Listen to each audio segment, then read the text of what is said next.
વાત કરીએ ગાંધીનગરની તો ગાંધીનગરમાં આજે કોંગ્રેસ નિરીક્ષક દ્વારા પત્રકાર પરિષદ યોજવામાં આવી હતી।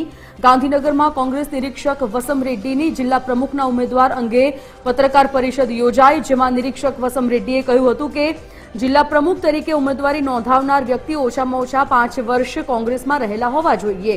સતત 5 વર્ષથી કોંગ્રેસ સાથે જોડાયેલા હોય એ જ જિલ્લા પ્રમુખ તરીકે ઉમેદવારી કરી શકશે।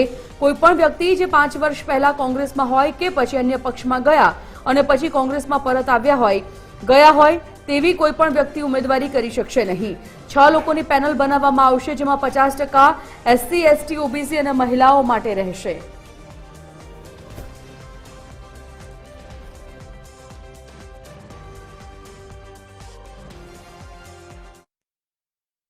अभी कांग्रेस पार्टी और लीडरशिप बहुत स्पष्ट रूप से कह रहा है कि डीसीसी प्रेसिडेंट बनने के लिए जो भी लीडर इंटरेस्टेड है उनको एक इम्पोर्टेंट क्राइटेरिया फुलफिल करना होगा। कंटिन्यूअसली मिनिमम 5 साल से वो कांग्रेस पार्टी में ही रहना है उनको।